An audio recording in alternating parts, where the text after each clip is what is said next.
열보제를 써서 그 다음에 그 모발이 견딜 수 있는 온도를 써서 펌을 했을 때 벚꽃 펌이 되는 거죠. 자, 그 다음에 벚꽃 클리닉은 뭐냐면 아까 설명드렸듯이 벚꽃 소재 원리를 이용해서 펌제를 쓰지 않는 거예요. 펌제를 쓰지 않고 모발만 좋아지게 하는 거죠. 그러니까 매직 스트레이트를 했어. 근데 매직이 잘 안 됐어요.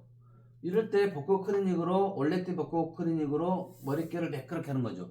매직기를 쓰면 매직으로 하나 벚꽃 클리닉이 되는 거고요. 그렇잖아요? 근데 볼륨 매직 했는데 볼륨 매직 좀 매끄럽지 않고 좀 모발 힘이 없어. 단단하게 해주고 싶어요. 그래서 볼륨 매직을 유지하기 위해서는 볼륨 매직 유지 벚꽃 클리닉 이게 있고요. 웨이브가 돼 있어. 지난번에 보셨죠? 자, 웨이브 히피 펌을 했는데 히피 펌을 풀지를 싫어. 아니면 웨이브가 히피펌을 좀 더 느슨하게 하고 싶어. 이럴 때 웨이브 컨트롤, 웨이브가 그때 유지되는 벚꽃 클리닉이 있는 거죠. 이렇게 벚꽃 클리닉이 있고, 벚꽃 매직이라고 하는 현재 하고 있는 건 뭐냐면 벚꽃 매직은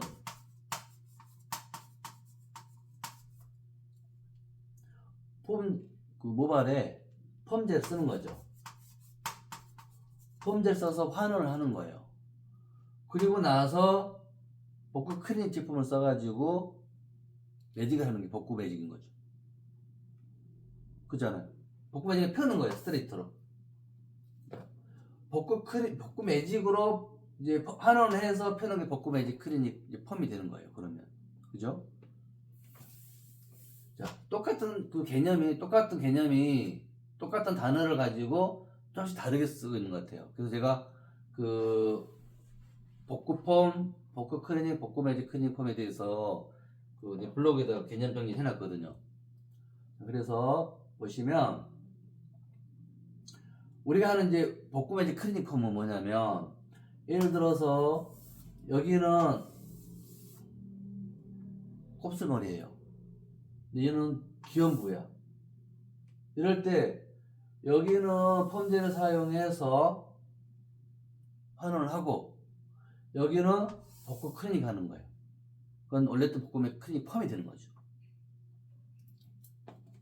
자, 물론 이제 세척을 환원하고 바로 세척하느냐 펌하고 중하고 세척하느냐는 그거는 이제 유지력에 따른 거기 때문에 이거는 이제 따로 설명드릴 거고 이런 경우도 있어요. 고객님이 뿌리 볼륨을 살려서 여기까지 매직을 하고 여기는 웨이브가 있어요. 그러니까 여기 뿌리 볼륨을 살려서 여기는 매직을 하고 여기는 그대로 웨이브를 유지하고 싶다. 그런 경우도 있어요. 그럴 때는 여기만 뿌리를 살리거나 아니면 여기 뿌리 볼륨 살려 매직을 하고 여기까지만 펌제를 써서 환원하고 중하고 나서 그 다음에 여기 웨이브가 유지되는 벚꽃 클리닉을 하는 거죠. 이런 경우도 있습니다. 다양하겠죠. 그죠? 그래서 질문 궁금한 거 있으면 질문 해보시죠. 갑자기 생각 안 나는데. 그죠? 생각이 안 나죠. 질문은 내가 많이 해본 사람들이 뭐가 잘못했을 때 질문이 돼요. 한 번도 안 해본 사람은 질문할 게 없어. 그죠? 근데 해봤는데 뭐가 부족해. 그러니까 그 많은 분들이 신데렐라 댓글을 썼을 때 이런 얘기하는 거예요. 펌어가 안 된다. 왜 안 되는지 알고 싶어 하는가 봐. 그냥 안 되는 거를 치부해버리는 거예요. 그런 거 바보스러운 거 어딨어요? 내가 안 되면 다른 사람도 안 된다 생각 안 되는 거거든요. 신데렐라하고 펌 안 돼요? 이렇게 한다고. 이런 것도 있어. 헤나 염색했어요. 헤나 염색하고 펌 안 돼요? 이렇게 한다고. 뭐 헤나를 벗게 되고 펌해야 되는데. 그건 말도 안 되는 거거든요. 왜 그런지 모르겠어요. 사람들이 우리나라 미용인구가 뭐 30만 명 중에서 정말 공부를 많이 하고 탑클래스는 한 10명일 거 아니에요. 그쵸? 모든 사람이 서울대 간 거 아니잖아요. 그 정도 수준이 아니잖아요. 그럼 내가 그 정도로 공부를 열심히 연구를 안 하고 공부 안 했으면 내가 생각보다 내가 모르는 게 있을 수도 있겠다 생각을 하고 제일 잘하는 사람 찾아가서 배우는 게 정상이거든요.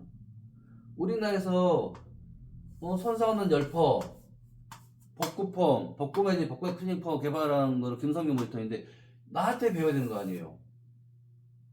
그죠? 이게 가장 정상이잖아요. 근데 이거를 가장 모든 걸 내서 개발하고 볼륨맥 또 내가 개발했어. 볼륨맥도 나한테 배워야 되고 매직 세팅 내가 개발했으니까 내한테 배워야 되는 거고 세팅을 한 거 힙힙한 거 내가 개발했으니까 나한테 배워야 되는 건데 엉뚱한 데서 배우고 있다고. 그러니까 시간 들인 만큼 돈 들인 만큼 효과 없는 거죠. 그러니까 열펌은 모든 열펌도 마찬가지예요. 정확하게 원리를 이해해야 돼요. 그러니까 그 다음에 그 스타일에 맞는 정확한 도구를 쓸 줄 알아야 돼요. 이런 거예요. 볼륨 매직을 하는데 볼륨 매직기로는 볼륨 매직이 안 돼요. 아주 안 되는 게 잘 안 되는 거야. 내가 원하는 대로 안 되는 거야. 볼륨 매직기 판은 이렇게 커요. 그 다음에 볼륨 매직 땡기오잖아요. 그거를 잘 만들 수가 없는 거예요. 근데 볼륨 매직기로 볼륨 매직을 하다 보니까 곱슬머리는 잘 안 펴져. 곱슬머리 펴져버리면 끝이 안 들어가. 끝이 들어가면 곱슬머리 안 펴져. 그 다음에 볼륨 매직기 판은 어디 크다 그랬잖아요. 그러니까 C컬을 만들기가 어려운 거죠. 볼륨 매직을 이렇게 넣어야 볼륨이 됩니다라고 영상 올린 사람들 그렇게 하면 안 되는 거예요.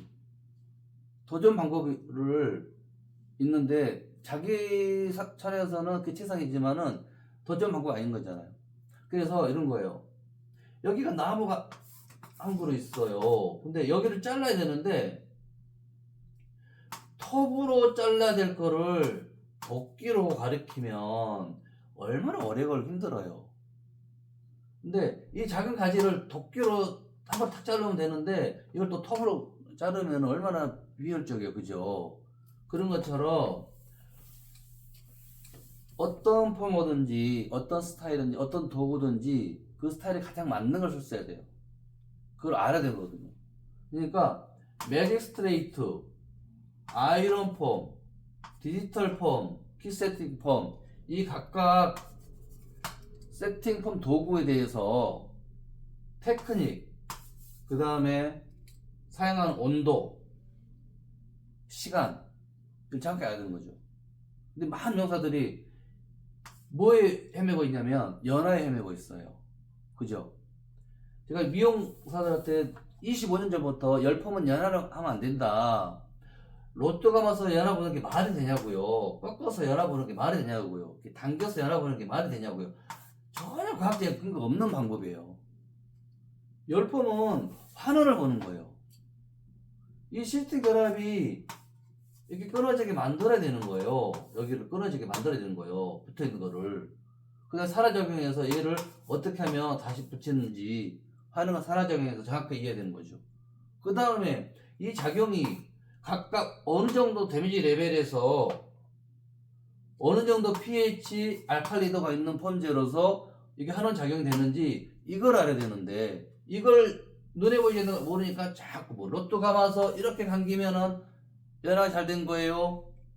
이렇게 가르치고 있단 말이에요. 이렇게 가르치는 사람들은 명사들을 가르치지 말아야 돼요. 명사들 오히려 망치는 겁니다. 잘못된 걸 자꾸 주입시키고 있어 명사들이. 그러니까 해도 열병 어려운 거예요. 연화가.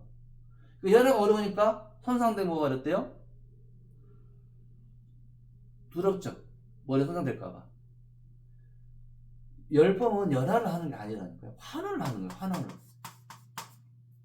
그래서 환원은 각 모발에 내가 사용하는 펌제의 환원 인계점을 정확히 이해하고 있어야 돼요. 근데 펌제가 준비도 안 됐는데 각각에 어떻게 환원을 다 볼 수 있냐고요. 각각 데미지 레벨에 맞는 펌제를 가지고 있어야 되는 거죠. 그래서 펌제는 최소한 5가지 정도를 가지고 있어야 돼요. 최소한 4가지, 5가지 정도. 그래서 각각 모발에 맞는 펌제를 배합을 해서 쓸 수 있어야 되는 거죠. 이게 없으면 할 수가 없는 거죠. 그 다음에 산성 펌제. 모든 펌제 산성 펌제라고 똑같은 환원제를 가지고 있냐? 그렇지 않아요. 환원이 잘 되는 펌제가 있고 알칼리도가 똑같은 산성이어도 환원이 안 되는 펌제가 있는 거예요. 건강볼도 마찬가지예요. 똑같은 pH 9.3이야. 환원이 잘 돼서 이 버섯머리가 15분 만에 딱 펴진 모발 있고, 똑같은 pH 9.3인데 20분에도 이게 잘 안 펴진 모발이 있어요. 이게 환원약인 거거든요. 이건 펌제 회사마다의 그 성능인 거죠. 근데 싼 거 찾아다가 어떻게 가성 바뀌어서 해보려면 되겠냐고 펌. 그렇지 않아요? 네. 가장 좋은 원리로 가장 좋은 소재로 그거를 내가 배워서 하면은 실수가 없는 거죠. 그러면 오늘은 중요한 건 설명드릴게요.